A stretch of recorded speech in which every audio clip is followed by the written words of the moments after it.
हमारे गुरु हैं,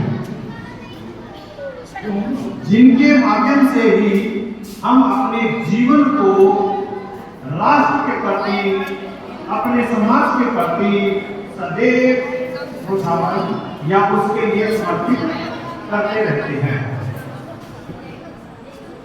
क्योंकि हमारी जो संस्कृति है, हमारी जो परंपरा है, गुरु नानक देव जी से लेकर गुरु गोविंद सिंह जी तक हम सभी बहुत अच्छे से वाकिफ हैं और इस बात को समझते हैं कि हमने अपनी गुरु और शिष्य परंपरा का कैसे निर्वहन किया है।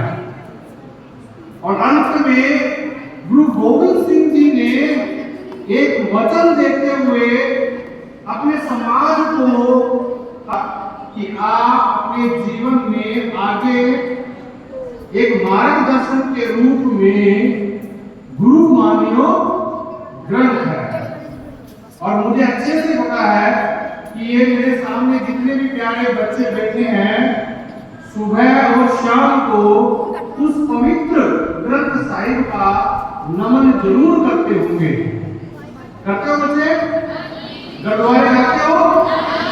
गुरुद्वारे का मतलब क्या होता है? गुरु का द्वार। हमें पता ही नहीं है हम जा रहे हैं, जा रहे प्रत्यक्ष और परोक्ष रूप से हम अपने जीवन को ऑलरेडी उस गुरु के प्रति समर्पण में लगा चुके हैं। उस गुरु के प्रति हम सदैव अपना भाव रख रहे हैं। लेकिन वर्तमान की स्थिति हमारे लिए थोड़ी सी अलग हो गई है।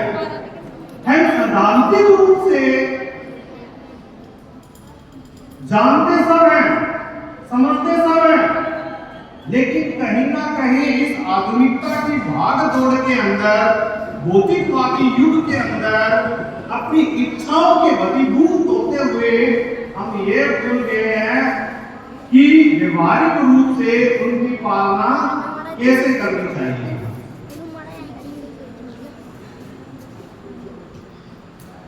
पहले हम देखते थे जब हमारे गुरु होते थे, इतना मतलब उसका सम्मान होता था। अगर एक आवाज लगाते थे तो सारे इकट्ठे हो जाते थे।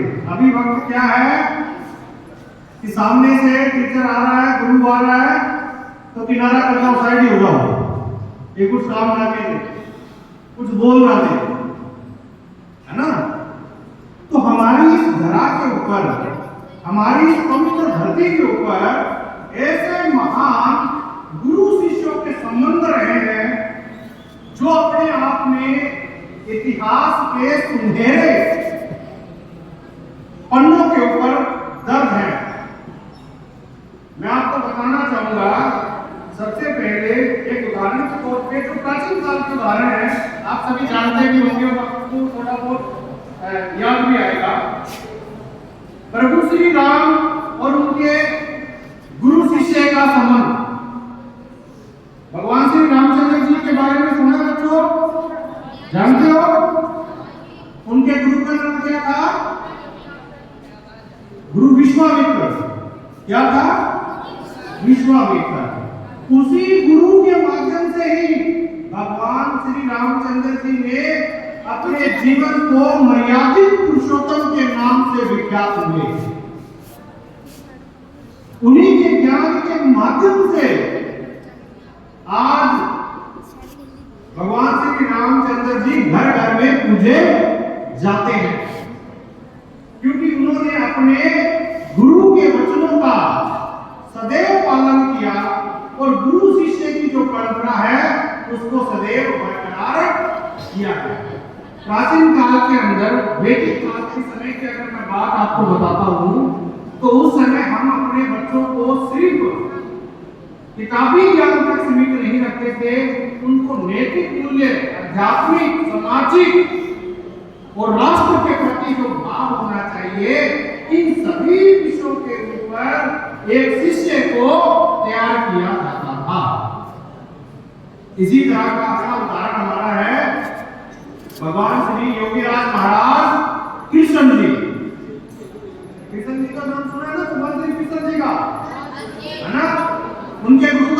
बेटा? भूल गए? नहीं पता ना? पता है? उनके गुरु का नाम था गुरु संदीप मणि मुनि। संदीप मणि मुनि। उन्होंने ही अपने गुरु से उज्जैन के अंदर ब्रह्मचार्य काल तक की पूर्ण शिक्षा ग्रहण करी। और जो महाभारत का आप ज्ञान सुनते हैं वही उसी गुरु के माध्यम से उनको प्राप्त हुआ है। और जो उन्होंने आगे चलकर अपने शिष्य एक साथी के रूप में अर्जुन को महाभारत के दौरान उसको वास्तविक दुनिया की समझ बताने के लिए देने का प्रयास करते हैं। और विश्व पटल के ऊपर हमारी प्राचीन संस्कृति के अंदर इनका नाम सदैव बना रहता है। मद्भागवत गीता का नाम, उस ग्रंथ, पवित्र ग्रंथ का नाम आप सभी ने सुना होगा। तो वो सारा का सारा उपदेश किसके द्वारा और किसको दिया गया था?